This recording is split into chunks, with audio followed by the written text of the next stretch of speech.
clashed repeatedly over their first 150 years on Rada. The last outburst of violence had taken place when his grandfather was young and ended without any formal ceasefire. The two sides had nearly wiped each other out and simply couldn't continue to fight. Since then, the Adlers and the Baenas had settled into icy hostility, always watching each other, always ready for the feud to flare into raging violence. The animosity was mutual and deep, and now Ramona Adler waited in his conference room. What was so important? Their policy of avoidance was working well so far. When forced to be in some proximity in public, he and Ramona painstakingly pretended the other didn't exist, and the Kinsman Society, which had a long memory, enthusiastically supported their strategy of evading a bloodbath. They were never seated near each other. They were never formally introduced to each other. They never had a conversation. Ramona could have called. Instead, she marched into his den and demanded to see him. She knew he could react with violence. Normally, he might have called this reckless, except Ramona Adler was anything but.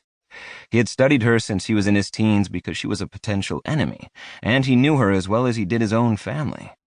Ramona was like one of the smoke-furred foxes that inhabited the deep woods in the north, careful, calculating, and subtle. She struck only when she had complete confidence in her success, and she was lethal. He had to know why she was here, and there was only one way to find out. Matias rose and strode out the door. Soleil turned with crisp precision left over from his military days and followed him, a vigilant, silent shadow. The conference room lay at the other end of the tower, separated from Matias's office by 100 meters of hallway. The Baena building borrowed its shape from the unfurling secco blade that gave the Sakari their name. It began as a wave, a low curve of plastisteel wrapped in panes of dark solar glass, dipped, then suddenly surged upward to the height of 70 meters, expanding into a hard, vertical plane. A not-so-subtle warning. The glass brightened as it climbed, and here at the very top of the building, the panels were a deep, vivid red. The tinted light flooded the hallways through the translucent ceiling. Normally, he found it soothing, but today the air above the black floor seemed drenched in blood. Most kinsmen didn't know where their unique abilities came from. Their beginnings had been lost to centuries of galactic expansion.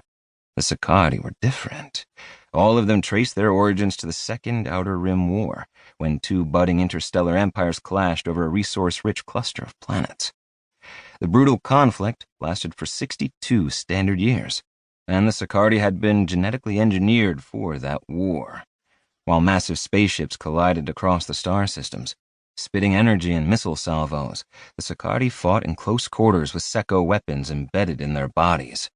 A tool like no other, the secco technology allowed its owners to project short-range force fields from their arms that could become a shield or a blade in an instant. A secco shield could absorb an energy blast and stop a stream of projectiles. A secco blade could slice through solid metal like it was warm butter. The Sakari had developed their own martial art, shifting between assault and defense in the blink of an eye. They were the silent dagger to the blunt hammer of the space armada, and the Sabbatira geniocracy used them again and again to bleed their opponents dry. The war was long over, and the few remaining Sakari had scattered through the galaxy. Once comrade in arms, now the Sakari avoided each other at all costs. It was one of the universe's greatest ironies that after running halfway across the galaxy to get away from each other, both the Baenas and the Adlers ended up in the same sector, on the same planet, and in the same province. The Baena family was guarded by state-of-the-art security. Matias oversaw it personally, and he hired only the best. All his guards were seasoned veterans with combat implants and skills honed by training and battle. They were well armed and ready, and if he felt like it, he could kill everyone in the building in minutes. It would be a massacre. They would know that he was coming, and all their experience and weapons would do them no good. If he could do it, so could Ramona. The Sakari were killing machines, and the 6 generations separating them from a long-forgotten war had done nothing to change that. If she snapped, he would be the only barrier between her and the slaughter of his people. Why was she here? How did she get into the building? She walked in, the CSO said. Our security intercepted her, and she told them that she'd come to see you. They called me. It seemed prudent to control this.